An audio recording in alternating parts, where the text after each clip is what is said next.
y'all. Yeah, I did record at the same time, but whatever. Welcome to my channel. My name is Nay. Thanks for stopping by the Normally Nay show. Thank you. Show. It's not a show. Thanks for stopping by my channel.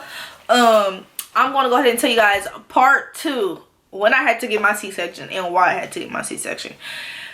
Y'all, C-sections are the worst.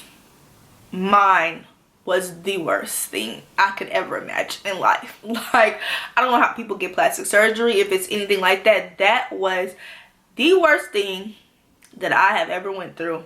And I might be a tad bit dramatic, and I really don't like pain, so of course I didn't feel the actual C-section, but I'm gonna explain it to y'all. So it was terrible for me, period, plain blank. Watch some other videos. Some other people may feel differently, but I felt like it was terrible, and it is now the reason why I will no longer be having any kids.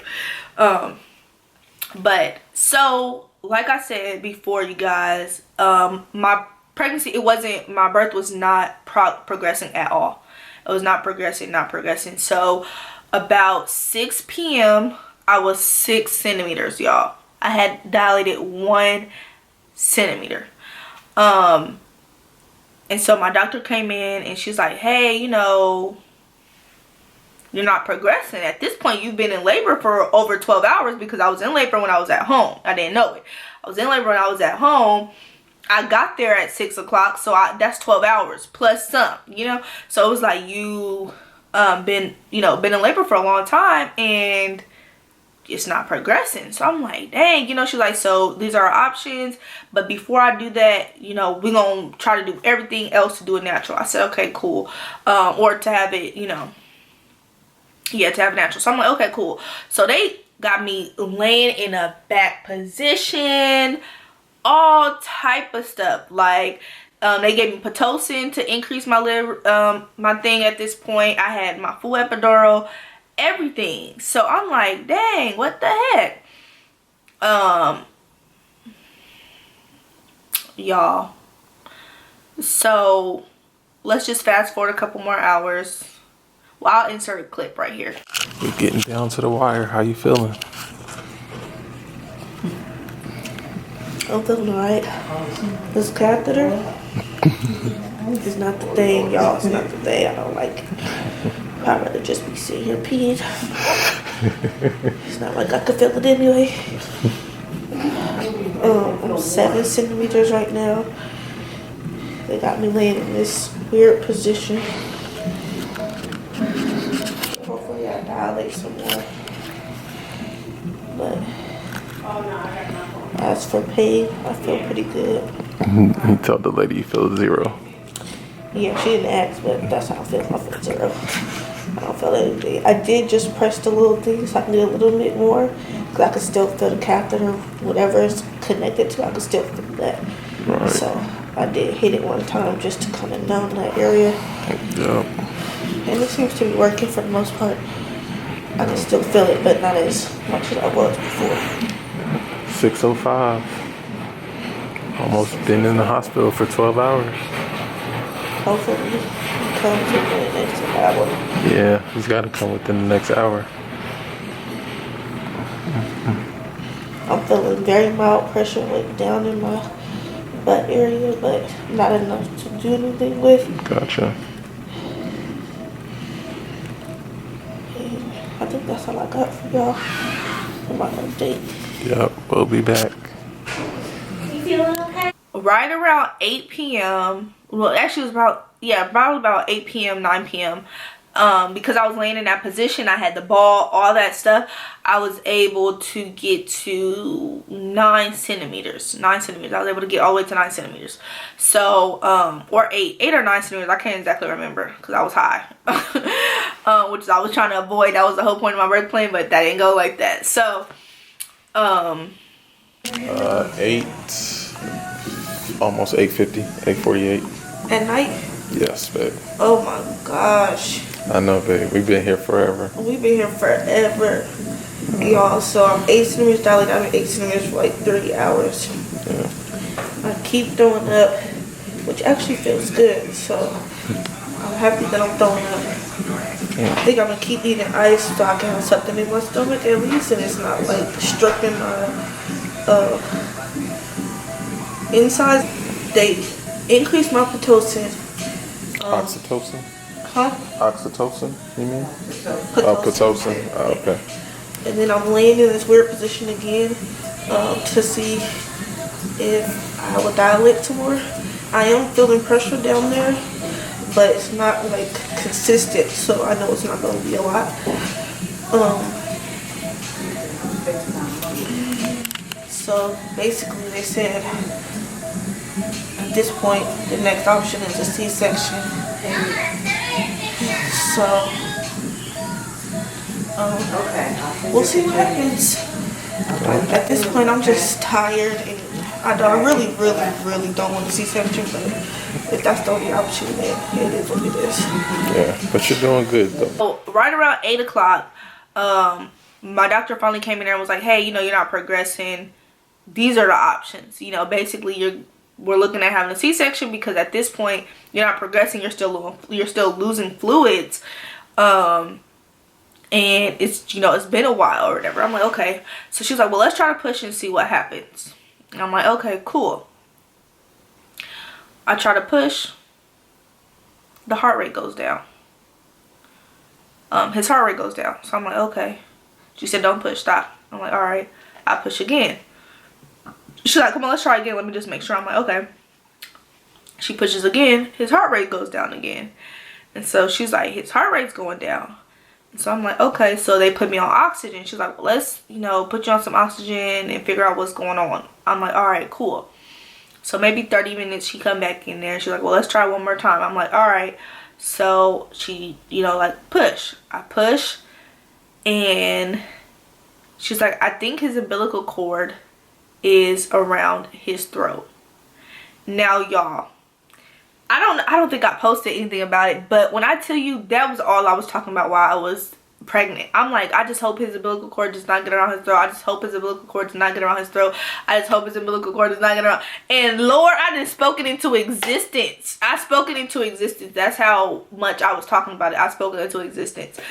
So that's what happened. So she was like, yeah, we're going to have to do a C-section. At that point, I don't care. I'm like, I don't care. Do what y'all gotta do. Get this little boy out of me. Get him out of me. And I'm over it. I'm over it. So that was that. And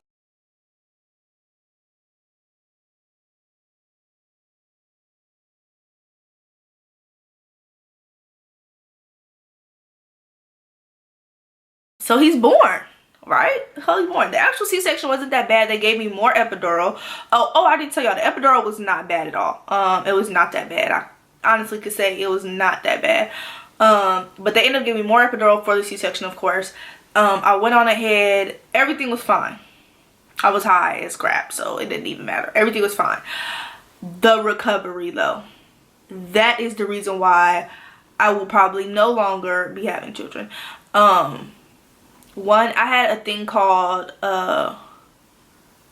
uterus window or something like that, which basically means my cervix is like thin, really thin on one area, which is why they think that I was having delayed labor, why it took me so long to even get to 9 centimeters in the first place. So because of that, I have to have C-sections for all rest of my children. Not happening. Y'all, the recovery is terrible. When I tell you my legs were swollen, I don't have no footage of this, y'all, because I could not do anything. I could not do nothing. I could not move. I could hardly even walk to the bathroom. It took me almost 2 to 3 minutes to get to the bathroom that is less than 20 steps away. Like, my legs were so big. They just looked like one long limb. It didn't even look like I had knees, ankles, nothing. So, the recovery was terrible, y'all.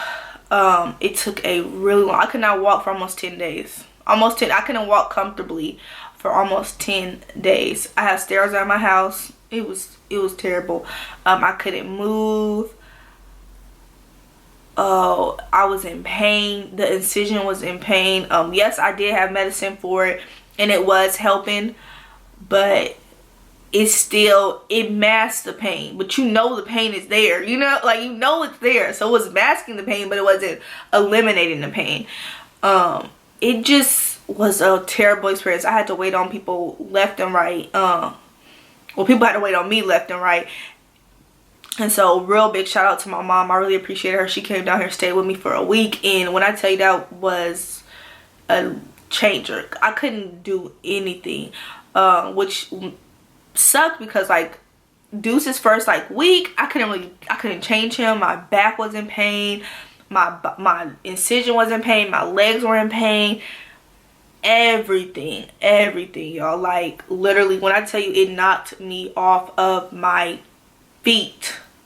It knocked me off my feet, like, because even after I could start walking again, I still was like, my incision was still hurting really bad. I was still bleeding. It was just really bad. Like it was bad. I see why some women go through postpartum depression. Like, it was terrible. I necessarily didn't go through postpartum depression because I knew that it was temporary. I knew that it was not something that I was always going to go through. And I had a lot of people rooting for me. Like, my family was calling me on a regular. They were talking to me on a regular. I have aunts who've had C-sections, and they were telling me about their experiences. And our Carol's mom had a C-section, and so there were so many people around me who also had C-sections that it was just, I knew that it was temporary. They are perfectly fine now, so I knew that this was a temporary thing. There's no need to even get all emotional over it, because it's going to change. But it was hard. It was hard. It was really hard, and I love my son to death. I would do anything in this world for him. He means everything. But yeah, he means everything to me, and so I would do anything in the world for him. But I'm glad he's here. That does not mean I want another one, and I probably won't be having any more kids. But that is my labor and delivery experience. It was an experience, y'all, and it really knocked me off my feet for a long time. So I know y'all seen that video. I looked huge. I was a 210 pounds when I went into the delivery room. And I normally weigh between 145 and 150. That is 60 pounds. Like, that was the biggest I had ever been in my whole life. And so that took a toll on me. Like, I've never been a big person, so I'm like, what the heck? But I lost a lot of the weight. I probably lost about 35 pounds just because it was baby weight. So I got some working out to do, which I'm working on now. But it was intense. It was really intense, and it was hard. But it wasn't nothing that I couldn't get through. I just couldn't make YouTube a priority at that time because I had other priorities, you know. So yeah, I hope y'all like that video. If y'all have any questions, leave them down below. Let me know. I don't mind answering. Still can't really wear jeans now. Like, it still hurts my incision now. So we'll see. Hopefully in the next month I'll be fine and wear jeans and stuff, but we will see, y'all. But thanks for tuning in and stopping through the channel. Don't forget to like, comment, and subscribe. And yeah, like, comment, subscribe, and follow me on all my socials, and they'll